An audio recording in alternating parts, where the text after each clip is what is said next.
विद्यार्थियों नमो नमः। आज हम सभी 2022 का वार्षिक परीक्षा का पेपर देखेंगे। इसको आप लोगों ने भी देखा होगा। एक बार आप फिर से इनको देख लें, क्वेश्चनों को अच्छे से तैयार कर लें, किस प्रकार के क्वेश्चन आते हैं। आपकी अर्धवार्षिक परीक्षा आ रही है तो आप उसके पहले तैयारी अच्छे से कर लें। इसमें पहला प्रश्न खालिस्तान का दिया है, आदाय प्रत्यय पदे का प्रत्यय है। इसमें लप प्रत्यय है, ये सबसे लास्ट में दिया है लप प्रत्यय। आ प्लस दा प्लस लप, आ उपसर्ग है, दा धातु है। हंसी तुम में तुमन प्रत्यय दिया है ऑप्शन में, तुमन प्रत्यय में न हलंत यहाँ लगाना है। हस धातु है, गतवान में गम धातु और चितवतु प्रत्यय का प्रयोग किया गया है। अजा शब्द इत्यस्मिन् पदे प्रत्यय अस्ति, अजा में टाप है। अज प्लस टाप प्रत्यय, टाप का आशेष बसता है। फिर इसमें विशेषण शब्द पूछा है, विशालः ग्राम। ये इन दो शब्दों में से विशेषण है, तो ग्राम क्या है विशेष और विशाल क्या होगा इसका विशेषण। ऊपर ऑप्शन में भी दिया है। मधुराणी गीतानी, तो गीतानी इसमें विशेष है और मधुराणी विशेषण, तो इसका उत्तर हो जाएगा गीतानी। चतुरः काका इत्यस्मिन् पदयो विशेषण पद, चतुर काका में विशेषण क्या है, तो चतुरः विशेषण है, काका विशेष है। इस प्रकार से खालिस्तान हमने देखे। अब इसी का दूसरा क्वेश्चन देखते हैं, एक पदेन उत्तरम। ये आपकी वार्षिक परीक्षा का पेपर है, इसलिए आप इनको अच्छे से करें, बार बार करें। पर्यायवाची पूछ रहे हैं, सलिल शब्द का पर्यायवाची क्या होगा, तो सलिल मतलब जल होता है, तो सलिलम, इसका आंसर जलम नीरम लिख सकते हैं। आम्रम इत्यस्य पदम किम, आम्रम का पर्यायवाची रसालम है, तो पहले पार्ट में उत्तर दिया है। दानवाय भी पहले पार्ट में से पूछा गया, विलोम शब्द है, तो दानवाय अर्थात दानव, तो दानवाय के लिए जाएगा मानवाय। यहाँ एक चीज और ध्यान रखना है कि बाय लिखा है मतलब चतुर्थी व्यक्ति का प्रयोग है, तो यहाँ मानवाय भी अपने चतुर्थी व्यक्ति का प्रयोग करते हुए लगाएंगे। दूषितम इत्यस्य विलोम पद, दूषितम का विलोम शब्द क्या हो जाएगा शुद्धम। सर्वदा सर्व कार्येषु कावती, सर्वदा अर्थात सभी कार्यों में कौन बलवान होता है, तो सभी कार्यों में बुद्धि ही बलवान होती है। तृतीय तीसरे पाठ में दिया, मनुष्याणाम महान रिपु का, मनुष्यों का सबसे बड़ा रिपु कौन है, अर्थात रिपु अर्थात शत्रु, शत्रु का पर्यायवाची रिपु, तो आलस्य ही मनुष्य का सबसे बड़ा शत्रु, तो आलस्य में इसका उत्तर होगा। पिता पुत्राय बाल्ये किम यच्छति, पिता पुत्र के लिए क्या देता है, विद्याधन देता है, विद्याधनम। अब इसमें हम तीसरे प्रश्न को भी देखते हैं। आज हम विकल्प विकल्प की पूरी वीडियो में प्रश्न देखेंगे।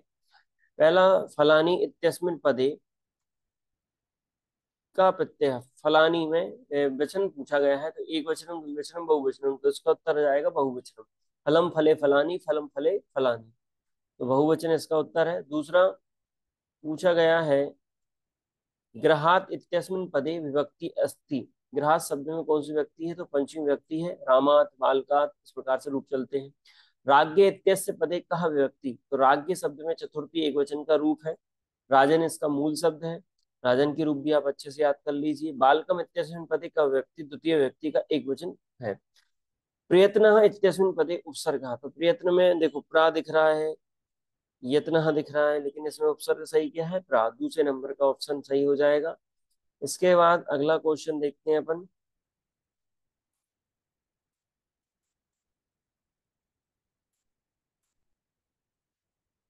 इसका उत्तर पराजयते, पराजयते इत्यस्मिन् पदे उपसर्ग, तो पराजय में परा उपसर्ग है। तो इस प्रकार से हमने अभी तीसरे प्रश्न के उत्तर देख लिए हैं। अब आप सभी चौथे प्रश्न में शुद्ध आम अर्थात अशुद्ध वाक्यों के सामने ना लिखना है और शुद्ध वाक्यों के सामने आम लिखना है। तो पहला प्रश्न इसमें लकार संबंधी पूछा गया है, तो पठती इत्यस्मिन् पदे लट लकार अस्ति, इसका उत्तर आ जाएगा आम।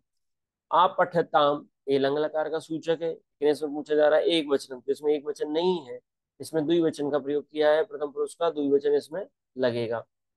इसके बाद तीसरा क्वेश्चन देखते हैं। तीसरे क्वेश्चन में हनिष्यति इत्यस्मिन् पदे प्रथम पुरुष, बिल्कुल सही है, भविष्य काल का लिट लकार रूप में बनता है।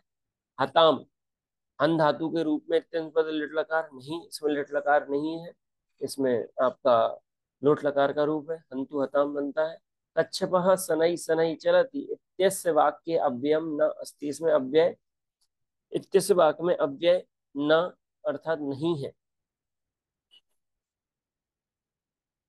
अव्यय नहीं है, इसमें अव्यय है, शनैः शनैः अव्यय है।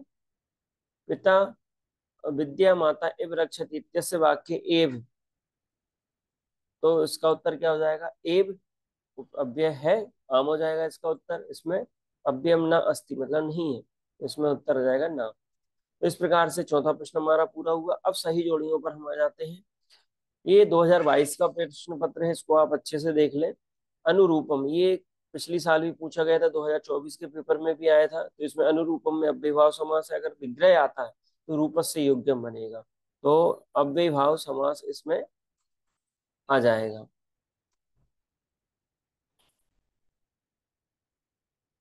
पहला अव्ययभाव समास। दूसरा है चोरात भयम।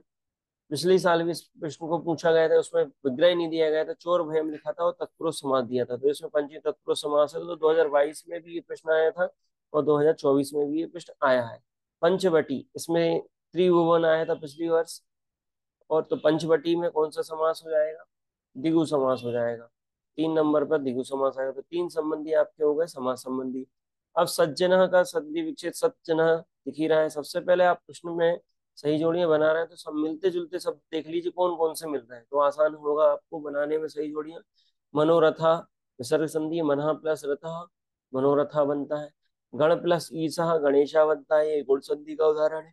तो इस प्रकार से आज हमने 5 प्रश्नों के ऑब्जेक्टिव प्रश्नों को देखा, जिसमें सही जोड़ियां और संधि समास व्यक्ति पुरुष प्रत्यय लिंग संबंधी क्वेश्चनों को देखा है। अगली कक्षा में हम 2023 का पेपर देखेंगे, उसके लिए आप तैयार रहिए। अभी के लिए शुभ संध्या।